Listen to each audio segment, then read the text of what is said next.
Have you ever noticed how some silences are heavy, almost oppressive, while others feel strangely comforting? There's a paradox at the heart of solitude that we rarely talk about, this idea that being alone can be not just bearable, but profoundly nourishing.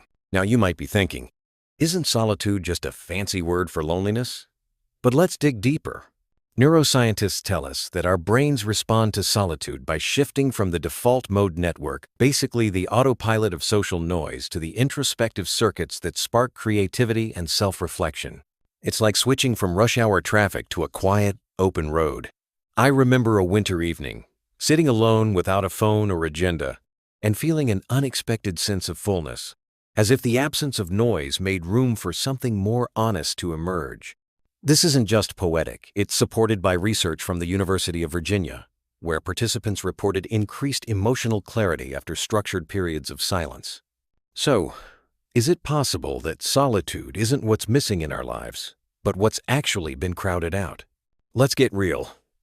When was the last time you sat in silence, with no buzzing phone, no endless scroll, no performance for invisible audiences?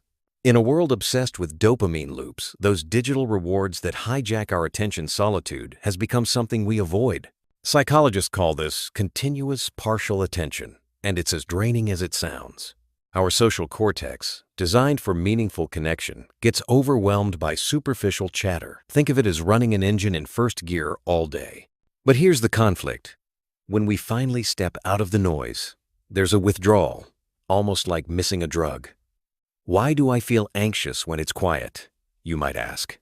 The answer, according to cognitive scientists, is that we've trained our brains to equate noise with meaning. Yet, in the absence of all that noise, we get rawness, no filters, no scripts, just honesty. That's where authenticity hides, and it's both terrifying and liberating. So, what happens when you stop performing and start listening? Here's the turning point. Solitude isn't just a retreat, it's a crucible. It burns away the pretense, leaving you alone with the version of yourself you usually keep hidden. Imagine this. You strip away every expectation, every social mask, and you're left with the unvarnished you. Clinical psychologists refer to this as solitude-induced self-confrontation. Sounds daunting, right? But here's the twist. Studies by Dr. Sherry Turkle at MIT show that people who regularly engage in intentional solitude exhibit higher emotional intelligence and resilience. I know, self-reflection can be uncomfortable, like looking into a mirror that doesn't flatter. But clarity is born from that discomfort. Let me tell you a story.